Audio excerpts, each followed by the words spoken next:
अब हम उस बिंदु पर आते हैं जिस पर आप बार बार सोच रहे होंगे कि मैं मानवतावाद की चर्चा तो कर रहा हूं, लेकिन मानवतावाद क्या है, क्या परिभाषा बनती है, क्या मायने हैं, इस पे प्रकाश नहीं डाल रहा हूं। पर ऐसा सोचना आपका गलत है, क्योंकि पूर्व में मैंने मानवतावाद को संक्षिप्त में आपको बताया है, प्रारंभ में, इस अध्याय के प्रारंभ में ही। लेकिन अब हम आते हैं कि मानवतावादी विचारधारा अगले बिंदु पर कि मानवतावाद की जो व्याख्या थी वो क्या थी। शिक्षण व शिक्षा, अब देख लीजिए, शिक्षण और शिक्षा यानी विश्वविद्यालयों में जो अध्ययन हो रहा है, विद्यार्थी जो अध्ययन कर रहे हैं, जीवन में जो अध्ययन करना है, वह धर्म की अपेक्षा अब मानव को केंद्र में रख के की जाएगी। पूर्व में जो सारा अध्ययन होता था, अंधकार काल जिसको हम कहते हैं, या मध्ययुगीन काल, उस समय पादरियों का, धर्माधिकारियों का इतना प्रभाव था, इतना दबाव था कि सतत रूप से हर क्षेत्र में उनका शिक्षा के मायने उनके लिए केवल धर्म ही था। धर्म ही शिक्षा है, ऐसा एक तरीके से उनका अर्थ था। ईसाई धर्म ही शिक्षा है। लेकिन इस काल में हम देखते हैं कि इस काल के विचारक, जिसमें पेट्रार्क सबसे आगे था, उनका कहना था कि विश्वविद्यालयों में जो भी अध्ययन हो रहा है,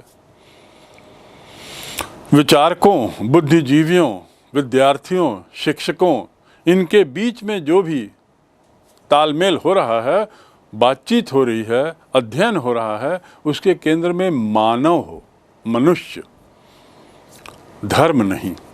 इसका मायने क्या है? इसका मायने ये है कि मानव को लेकर जितने भी कौतूहल वश हमारे सवाल हैं, उनके उत्तर खोजे जाएं। मानव कौन है, क्यों आया है, मानव का इस धरती में उसकी क्या उसके काम के दायरे हैं, मानव को भेजा गया है तो किस लिए, क्या उद्देश्य हैं।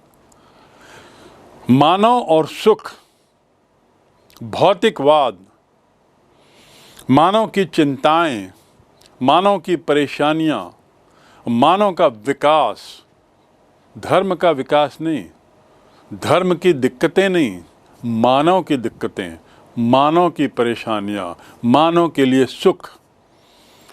इस धरती पे जो मनुष्य आया है, उसके जीवन यापन को कैसे विकसित किया जा सकता है, कैसे उसको प्रभावी किया जा सकता है, कैसे उसमें पॉजिटिव लाए जा सकते हैं, इस पर अध्ययन किया जाए। यही मानवतावादी विचारधारा कहलाती है।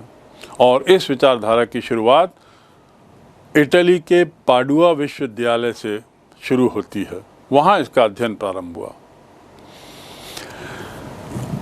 इसके बाद यदि हम मानवतावादी विचारधारा की बात करें तो फ्लोरेंस शहर जो है वो इटली का सबसे ज़्यादा बौद्धिक और कलात्मक कृतियों के सृजन का केंद्र बना। फ्लोरेंस, अध्ययन, विश्वविद्यालय, शिक्षा, शिक्षण, इसके लिए तो पाडुआ प्रसिद्ध था। लेकिन यदि कलात्मक और बौद्धिक प्रगति की बात करें, कृतियों की बात करें, कला को कृतियों के रूप में बदलना, कला के ज्ञान को या बौद्धिक ज्ञान को कृतियों के रूप में आकृति देना, ये सबसे ज़्यादा फ्लोरेंस में हुआ। तो फ्लोरेंस इसलिए प्रसिद्ध है। पाडुआ शैक्षणिक कार्यों के लिए प्रसिद्ध है। फ्लोरेंस कलात्मक कृतियों और बौद्धिक कृतियों के लिए प्रसिद्ध है। क्या क्या रचनाएं हुई, कृतियां मतलब रचनाएं, उसके बारे में हम एक एक व्यक्ति के बारे में हम आगे जानेंगे।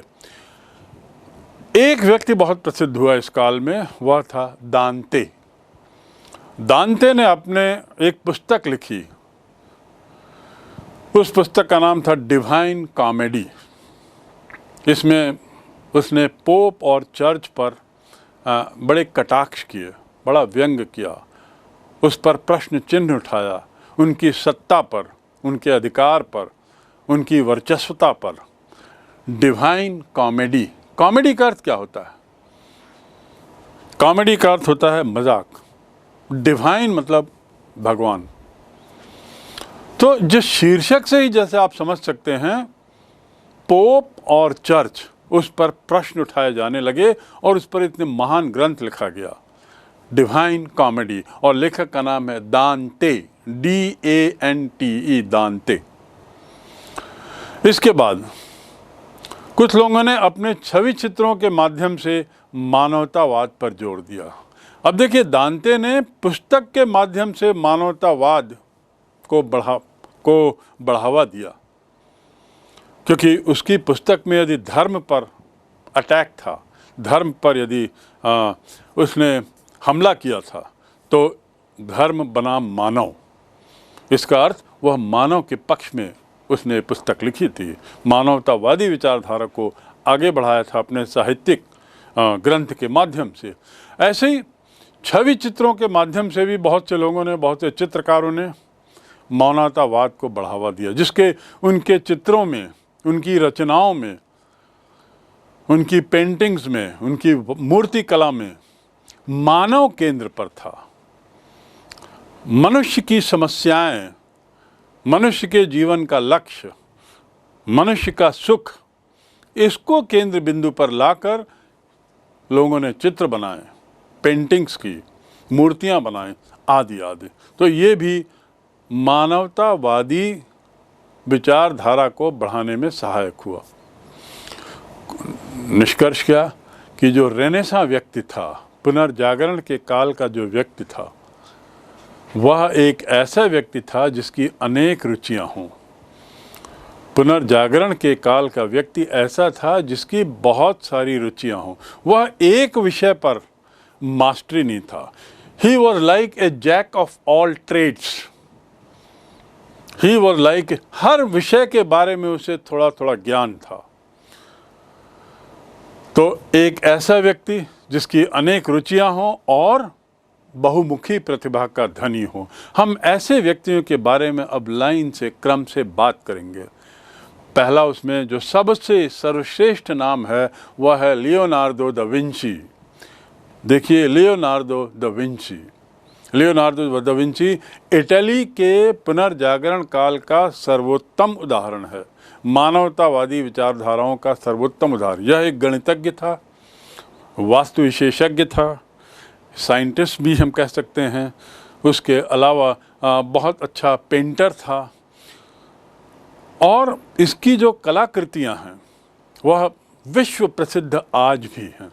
Leonardo da Vinci. इस अध्याय के प्रमुख बिंदुओं जिसका हमको अध्ययन करना है, उसमें एक बिंदु है अगला, इतिहास का मानववादी दृष्टिकोण। इस पे थोड़ा और प्रकाश डालें। यदि हम बात करते हैं अंधकार युग की, तो अंधकार युग रोमन साम्राज्य के समाप्त होने के बाद, रोमन साम्राज्य के पतन होने के बाद का काल अंधकार युग कहलाता है, यानी 5वीं सदी से। और इस काल में व्यक्ति पर चर्च और पोप बहुत हावी रहता है। अंधकार युग में व्यक्ति पर चर्च और पोप बहुत हावी रहता है, व्यक्ति का अस्तित्व नगण्य रहता है। तीसरी बात, ये काल सामंती काल है, जब राजा की स्थिति भी एक तरीके से बड़ी कमज़ोर रहती है। ये जो काल है मध्यकाल, जिसमें व्यक्ति पर चर्च और धर्म हावी है, चर्च, धर्म और पोप हावी है, उसका काल लगभग 1000 वर्षों का है।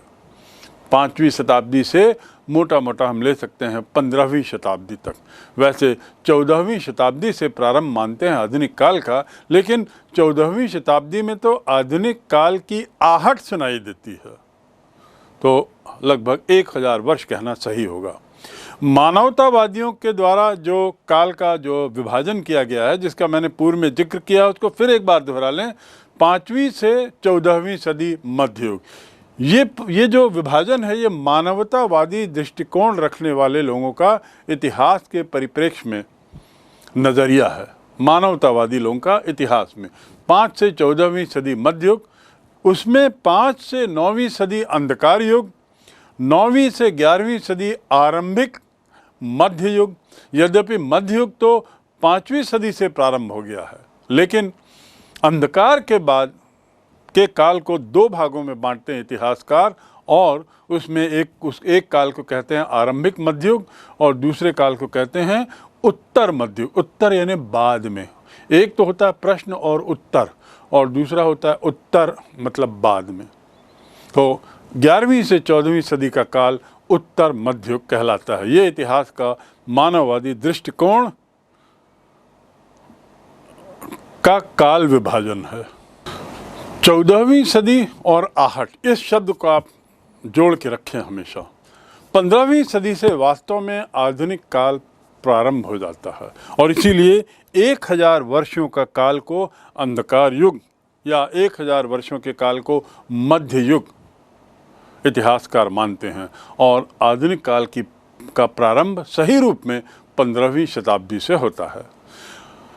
आधुनिक इतिहासकारों द्वारा जो ये काल विभाजन किया गया है, इसका कुछ लोगों के द्वारा इसकी आलोचना की जाती है इन कारणों को देते हुए कि इतने लंबे समय तक 1000 वर्षों तक मध्ययुगीन काल में कुछ न हुआ हो, ऐसा कहना उचित नहीं होगा।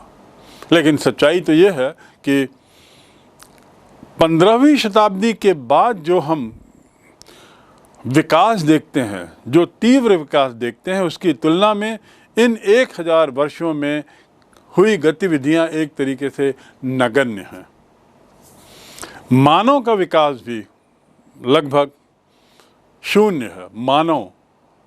मानव स्वयं की जो स्थिति थी समाज में, वह एकदम शून्य थी, क्योंकि धर्म अत्यधिक हावी था, पूरा आडंबर था, अंधविश्वास का बोलबाला था, दिखावा, प्रपंचना, छल, और बाद के काल में हम देखते हैं धर्म के अंदर भ्रष्टाचार।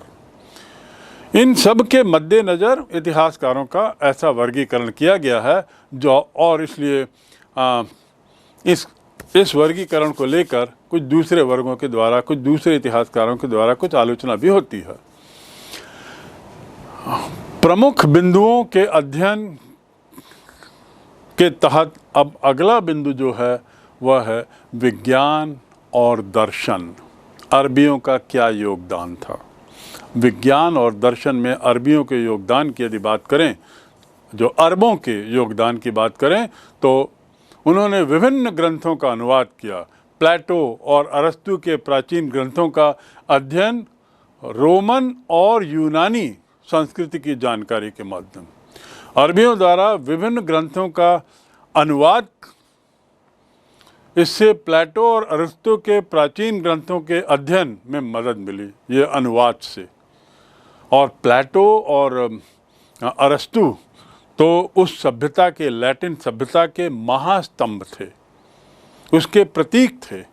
इनका जब अनुवाद होता है, इनकी पुस्तकों का, इनकी रचनाओं का, तो विचारों का जो मंथन बहुत तीव्र होने लगता है, और इस तीव्र मंथन के परिणाम स्वरूप नए विचार, नई परंपराएं, बदलती हुई परंपराएं दिखाई देती हैं।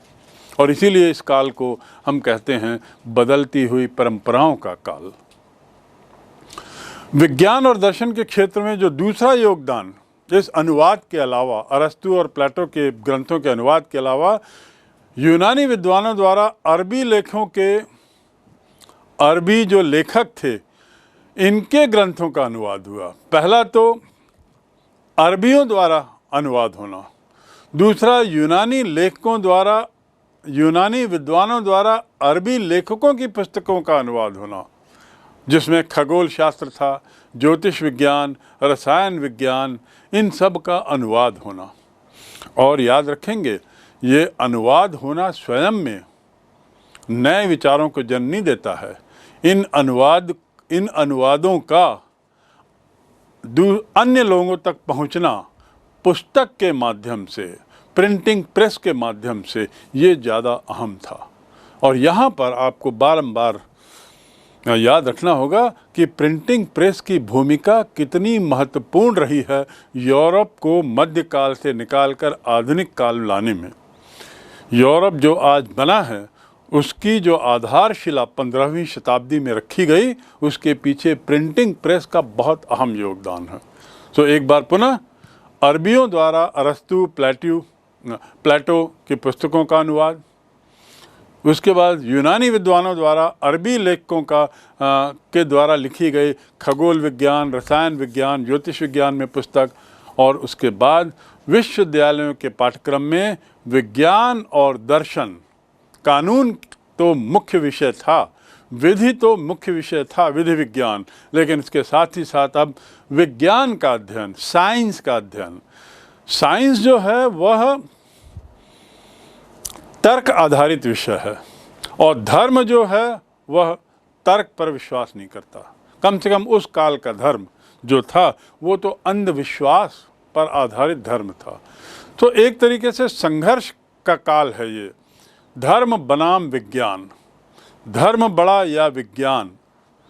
और इस संघर्ष के काल में हम देखते हैं विज्ञान, वैज्ञानिक सोच धीरे धीरे हावी होने लगती है और धर्म आधारित सोच, आडंबर आधारित सोच, दिखावा, ये सब अब पतन की ओर जाने लगता है। तो इस प्रकार अरबों के योगदान की यदि बात करें तो विज्ञान के क्षेत्र में इनका बहुत अहम योगदान है और विज्ञान और दर्शन जैसे विषयों का अध्ययन इन्हीं के प्रयास से उस काल में हुआ जिसने हमारी विचारधारा को आधुनिक विचारधारा के रूप में बदलने में बहुत अहम भूमिका निभाई।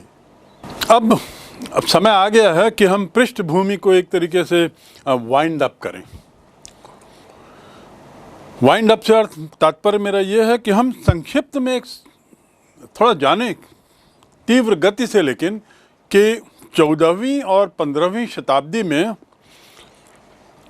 किस समय क्या हुआ जिसने परंपराओं को बदलने में अहम भूमिका निभाई, परंपराओं को बदलने में अहम भूमिका निभाई। शुरुआत में सर्वप्रथम 1300 में इटली के पादुआ विश्वविद्यालय में मानवतावाद पढ़ाया जाने लगा। 1300 सदी में देखिए, पादुआ जैसा मैंने बारंबार कहा है, पहला नगर, पहला शहर जहां विश्वविद्यालय खुलता है और मानवतावाद उसके अध्ययन का केंद्र। 1341 में पेट्रार्क को रोम में राजकवि की उपाधि से सम्मानित किया गया, यानी उसके मानवतावादी विचारधारा को एक तरीके से अप्रूव किया गया, स्वीकार किया गया, उसकी महत्ता को माना गया, उसके विचार को एक समुचित स्थान दिया गया। और बल्कि पेट्रार्क को राजकवि बनाने का परिणाम ये भी हुआ कि मानवतावादी विचारधारा के लोग अब खुलकर सामने आने लगे। 1349 फ्लोरेंस में विश्वविद्यालय की स्थापना होती है। 1390 जेफरी चॉसर, उसने एक पुस्तक लिखी। जेफरी चॉसर ने कैंटरबरी टेल्स, कहानियों के किस्से हैं, कहानियां हैं उसमें, और जिसमें उस समय की परंपराओं, उस समय की प्रथाओं को लेकर उसने वो कहानियां लिखी हैं और बदलते हुए समाज का बहुत सटीक चित्रण किया है। 1436 में फ्लोरेंस में ड्यूमा का प्रतिरूप तैयार किया जाता है। ड्यूमा क्या है? संसद, जिसे वहाँ की भाषा में ड्यूमा कहते हैं। ड्यूमा का प्रतिरूप तैयार करना, ड्यूमा का उसको एक आकार देना, यानी राजनीतिक परिवर्तन की आहट दिखती है। राजशाही से हटकर अब एक तरीके से हम कह सकते हैं लोकतांत्रिक विचारधारा को बढ़ावा मिलता है और उसी के परिप्रेक्ष्य में हम कह सकते हैं ड्यूमा का एक परिरूप तैयार किया गया। 1453 आपको याद होगा, इसके बारे में मैंने बारंबार कहा है, वह वर्ष जब कुस्तुनतुनिया के बाइजेंटाइन शासक को ऑटोमन तुर्क ने पराजित किया। सेल्जुक तुर्क जिसको मैंने कहा था ऑटोमन तुर्क कहलाते हैं। ऑटोमन एम्पायर की स्थापना हुई, किसको हटाकर? बाइजेंटाइन एम्पायर को हटाकर। बाइजेंटाइन एम्पायर को यूनानी एम्पायर भी कहते हैं। पूर्वी रोमन एम्पायर भी कहते हैं। तो कुस्तुनतुनिया पर, कॉन्स्टेंटिनोपल, उस पर तुर्कों का हमला और तुर्कों का कब्जा, बहुत बड़ी घटना। 1453 बहुत बड़ा लैंडमार्क आधुनिक यूरोप की शुरुआत के विषय में। 1454, ठीक 1 वर्ष बाद इस घटना के, गुटेनबर्ग द्वारा क्या होता है, मूवेबल टाइप से बाइबल का प्रकाशन होता है। मूवेबल टाइप यानी एक तरीके से टाइपराइटर जैसी चीज़ होती है और उससे बाइबल का प्रकाशन होता है। और पहला जो टाइपराइटर गुटेनबर्ग, उसका जो आविष्कारक है उसका नाम है गुटेनबर्ग, याद रखेंगे। 1484 में पुर्तगाली गणितज्ञों ने सूर्य का अध्ययन कर अक्षांश की गणना की। सूर्य का अध्ययन करें, सूर्य को केंद्र मानते हुए अक्षांश देशांश की बात की 1484 में। 1492, ये निश्चित रूप से आपको ये वर्ष मालूम होगा। 1492 वह वर्ष है जब पहली बार सभ्य मानव अमेरिका पहुंचता है, जो अननोन लैंड था, अनजाना देश था, अनजानी जगह थी। देश नाम, वो तो जमीन थी बस, भौगोलिक जमीन, कोई देश नहीं था। भारत की खोज के प्रयास में कोलंबस जिस जमीन पर पहुंचता है वह अमेरिका कहलाता है। देखिए, वो कोलंबस जो है उसकी यात्रा की शुरुआत कहाँ से होती है और प्रस्तावित जो उसका मार्ग था भारत आने का वह कैसा है, और देखिए फिर वो अमेरिका पहुंच जाता है और वो वेस्ट इंडीज़ के क्षेत्र में जब वो पैर रखता है वो उसको मालूम पड़ता है कि उसने एक नई जगह खोज ली और वह है अमेरिका। कोलंबस अमेरिका पहुंचते 1492। 1495 में लियोनार्डो दा विंची, जिसका जिक्र मैंने किया है, एक प्रसिद्ध गणितज्ञ, प्रसिद्ध चित्रकार, प्रसिद्ध वास्तुशिल्पकार, प्रसिद्ध वैज्ञानिक अपने तरीके से, वे एक बहुत शानदार पेंटिंग बनाते हैं जिसका नाम है द लास्ट सपर। सपर का अर्थ क्या होता? सपर मतलब शाम का भोजन, शाम का भोजन, नाश्ता नहीं, भोजन उसे कहते हैं। डिनर भी भोजन कहलाता है, पर यदि जल्दी ले लिया जाए तो वो सपर होता है, SUPPER। द लास्ट सपर यानी अंतिम भोज। वह अंतिम भोज ईसा मसीह से संबंधित एक बहुत प्रसिद्ध पेंटिंग है। ईसा मसीह से संबंधित बहुत प्रसिद्ध पेंटिंग है और इसके निर्माता है, बनाने वाले हैं लियोनार्डो दा विंची। इस चित्र की अपनी महत्ता थी। 1512 में जो अंतिम जानकारी 14वीं और 15वीं शताब्दी के परिवर्तनशील काल की अंतिम जानकारी आपके लिए जो महत्वपूर्ण है वह है माइकल एंजेलो ने सिस्टाइन चैपल की छत को बनाया। देखिए, सिस्टाइन चैपल क्या है? चैपल क्या होता है? एक तरह का चर्च। ये चर्च देखिए, इसके छत की भव्यता देखिए। एक तो चर्च स्वयं में इतना विशाल, उसकी इतनी ऊंची ऊंची मीनारें और गुंबद, और उसकी छत की ऊंचाई देखिए। इस छत पर अंदर से कैसे माइकल एंजेलो ने इतनी शानदार कलाकृतियां बनाई हैं जो हर दृष्टि से, वैज्ञानिक दृष्टि से, तार्किक दृष्टि से और ऐतिहासिक दृष्टि से बिल्कुल खरी उतरी हैं। इस पेंटिंग का बनाना उस काल की चित्रकला का सर्वश्रेष्ठ नमूना कहा जा सकता है, माइकल एंजेलो के द्वारा 1512 में। हमने जितना अध्ययन किया उसमें हमने पाया कि नगरीय संस्कृति जो है, बढ़ते हुए नगरों की संख्या, ये इस काल की एक बहुत बड़ी विशेषता है।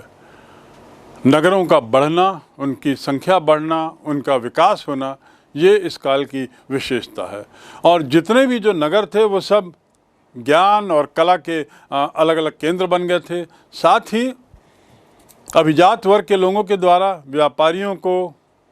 अभिजात वर्ग के व्यापारियों और वाणिज्य से जुड़े हुए लोगों के द्वारा कलाकारों को संरक्षण देना, आश्रय प्रदान करना, इस बिंदु की महत्ता हमने समझी। और छापे खाने का आविष्कार कितना अहम होता है लोगों तक अपने विचारों को पहुंचाने में और लोगों में एक तरीके से जागृति पैदा करने में, जागरण पैदा करने में कितना अहम है, यह भी हमने जाना। खासकर जो लोग दूर दराज के क्षेत्रों में रहते थे, वहाँ तक शहर के रहने वाले कलाकारों, साहित्यकारों, चित्रकारों की बातें पहुँचना इस बदलती हुई परंपराओं के काल का, या इस काल में बदलती हुई परंपराओं का मुख्य कारण बनी। पहले जो हाथ से पुस्तक लिखते थे वो एक तो पांडुलिपि ही होती थी, मैन्युस्क्रिप्ट जिसे कहते हैं, और उसके साथ ही पांडुलिपि के होने के अलावा उसकी कुछ और प्रतियां बन जाती थी, वो भी हस्तलिखित, तो बड़ी महंगी भी हुआ करती थी, लोगों की पहुंच से बाहर थी। अब सस्ते में प्रिंटिंग प्रेस के आविष्कार के साथ सस्ते में लोगों को साहित्य मिलने लगा। ये वह काल भी है जब हम देखते हैं कि रोमन संस्कृति और यूनानी संस्कृति का अध्ययन भी होता है। इस बिंदु को भी थोड़ा सोचने की कोशिश करें कि इस बिंदु का क्या महत्व है। देखिए, मध्यकाल में रोमन सभ्यता को पूरी तरह भुला दिया गया, और इटली जैसी जगह में जहां उसने अपनी स्वयं की सभ्यता को भुला दिया, ये अपेक्षा करना कि यूनानी सभ्यता से उनका कोई संबंध रहा होगा, ये गलत होगा। लेकिन और सच्चाई तो ये है कि इसकी जानबूझकर उपेक्षा की गई, क्योंकि सामंतों का और धर्माधिकारी लोगों का इन चीज़ों से कोई ताल्लुकात नहीं था, उनको इस चीज़ों में कोई रुचि नहीं थी। और इसीलिए मध्य युग और आधुनिक युग के संधि काल में हम देखते हैं कि लैटिन और उसके साथ ही यूनानी साहित्य का गहन अध्ययन प्रारंभ होता है।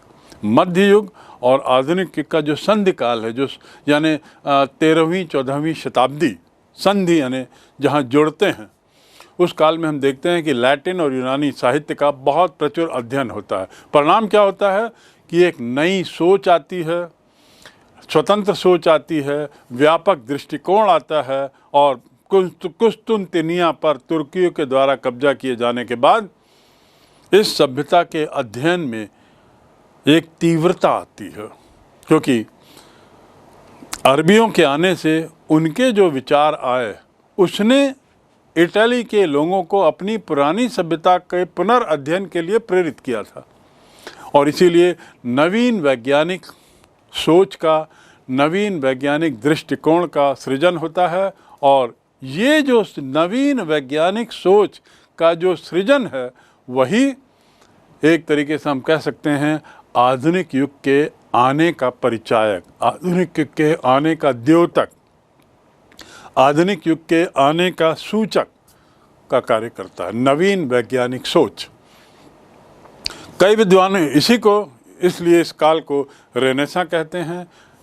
संक्षिप्त में 1300-1600 का काल जो है वह सांस्कृतिक परिवर्तनों का काल बनता है, और इस प्रकार हमने जो विभिन्न परिवर्तन हुए उसको हमने समझने की कोशिश की। साथ ही पुनर्जागरण पर हम एक बार फिर जानें, क्योंकि पुनर्जागरण इस अध्याय का सबसे मुख्य विषय होता है। पुनर्जागरण से क्या तात्पर्य है और पुनर्जागरण के कारण क्या थे, ये बहुत अहम प्रश्न होता है। पुनर्जागरण के तात्पर्य के बारे में यदि बात करें कि उसके क्या मायने हैं, तो जैसे पुराने काल में आर्य संस्कृति थी, ऐसे यूनानी संस्कृति थी, ऐसे लैटिन संस्कृति थी। लेकिन मध्यकाल में लैटिन संस्कृति पूरी तरह समाप्त हो गई, रोमन सभ्यता पूरी तरह नष्ट कर दी गई, सामंतों ने कुछ नहीं बख्शा, और एक तरीके से उसके स्थान पर अंधविश्वासों को ये धार्मिक तथाकथित धार्मिक गुरुओं ने बहुत बढ़ावा दिया। मानव का कोई औचित्य नहीं था, कोई अस्तित्व नहीं था।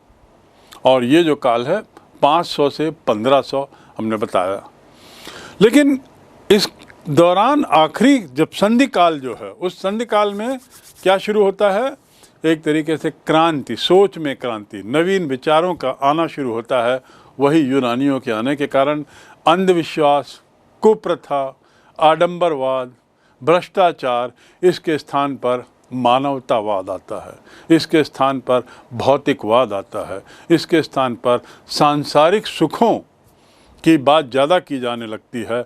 और सांसारिक सुखों, भौतिकवाद पर जब चर्चा होती है तो इस पे और ज़्यादा से ज़्यादा लोगों का ध्यान आकर्षित होता है, और ये भी स्वयं में पुनर्जागरण की तीव्रता या परंपराओं को बदलने में तेजी लाने में सहायक होता है, क्योंकि ये जो सांस्कृतिक परिवर्तन है ये मानव की भलाई के लिए था। आदमी को लग रहा था कि हमारे विकास के लिए ये सोच आ रही है, ये सोच है, और ये नई सोच हमें एक सम्मानजनक जीवन जीने में सहायक होगी। रेनेसां जो शब्द है इसको मैं बता दूं कि एक फ्रांसीसी शब्द है, RENAISSANCE। ये फ्रांसीसी शब्द है और पुनर्जागरण इसका अर्थ है। सबसे पहला इसका जो उपयोग किया था वो एक विद्वान इटली के ही विद्वान ने किया, लेकिन बाद में जैसा मैंने कहा बरखार्ड ने इसका उपयोग किया रेनेसां का इटली के संबंध में। जैकब बरखार्ड वैसे तो स्विट्ज़रलैंड के ब्रेस्ले विश्वविद्यालय से जुड़े हुए थे। स्विट्ज़रलैंड के ब्रेस्ले विश्वविद्यालय, स्विट्ज़रलैंड जो इटली से ऊपर स्विस संघ के रूप में जो उस नक्शे में दिख रहा है, और वहाँ के थे जो जर्मन इतिहासकार फॉन रैंक के विद्यार्थी थे। उन्होंने ये मानवतावादी विचारधारा पर विशेष बल दिया। लियोपोल्ड फॉन रैंक आधुनिक इतिहास के कोलंबस और प्रत्यक्षवाद के जनक के रूप में माने जाते हैं। जनक मतलब जिन्होंने शुरुआत की है। आधुनिक इतिहास का कोलंबस कहा है ये एक। तो यदि आपसे सवाल पूछा जाए कि आधुनिक इतिहास के कोलंबस के रूप में किसका नाम आता है, तो लियोपोल्ड फॉन रैंक, इसे आप याद रखेंगे। वैसे तो VON है इनके नाम में, लेकिन उच्चारण होता है फॉन, इसको याद रखेंगे। और ये आधुनिक इतिहास के कोलंबस कहलाते हैं। ऐतिहासिक प्रत्यक्षवाद, ऐतिहासिक प्रत्यक्षवाद मतलब किसी चीज़ की सच्चाई को तभी स्वीकार करना जब उसका प्रत्यक्ष उदाहरण सामने हो, और इसीलिए उन्हें श्रेष्ठ इतिहासकारों में माना जाता है, क्योंकि वे साक्ष्यों पर विश्वास करके उन्होंने आधुनिक इतिहास की रचना की है। रैंक ने ही उन्हें बताया था कि इतिहासकार का प्रथम उद्देश्य है कि वे राज्यों और राजनीति के बारे में लिखे। रैंक ने उन्हें बताया था कि वो राज्यों, लियोपोल्ड फॉन रैंक ने ही बरखार्ड को बताया था कि राज्यों और राजनीति के बारे में लिखे। लेकिन यद्यपि फॉन रैंक बरखार्ड के गुरु थे, बरखार्ड इस बात पर सहमत नहीं था कि इतिहास जो है वह राजनीति और राजनीति राज्यों के बीच के संबंधों का ही अध्ययन है। उसका विचार कुछ और ही था। हाँ, उल्टे बरखार्ड तो अपने गुरु के इस इतिहास संबंधी सीमित लक्ष्यों से असंतुष्ट ही था। उसने तो ये कहा कि इतिहास लेखन में राजनीति के अलावा कुछ और बातें होती हैं। इतिहास का संबंध संस्कृति से उतना ही अहम है जितना कि राजनीति से। अर्थात कोई भी इतिहास तब तक अपूर्ण माना जाएगा जब तक सांस्कृतिक पहलुओं को उसमें न जोड़ा जाए। ये बरखार्ड की सोच थी। और फिर 1860 में, जैसा मैंने बताया, उसने पुस्तक लिखी civilization of the renaissance in Italy. और इसके इस पुस्तक ने मानवतावादी संस्कृति के पहलू को छुआ। यह संस्कृति इस विश्वास पर आधारित थी कि मानव अपने निर्णय लेने के लिए खुद सक्षम है, उसे किसी दूसरे पर निर्भर होने की जरूरत नहीं। आगे बढ़ने में भी वो समर्थ है, और ऐसा व्यक्ति आधुनिक, जबकि मध्ययुगीन मानव चर्च से नियंत्रित। सो इस प्रकार मध्ययुगीन बनाम आधुनिक युग को में अंतर दिखाते हुए, अंतर स्पष्ट करते हुए बरखार्ड का कहना था कि जहां मध्ययुगीन मानव चर्च के द्वारा नियंत्रित था, आधुनिक मानव स्वतंत्र है। आधुनिक मानव पूरी तरह से अपने बारे में खुद निर्णय ले सकता है।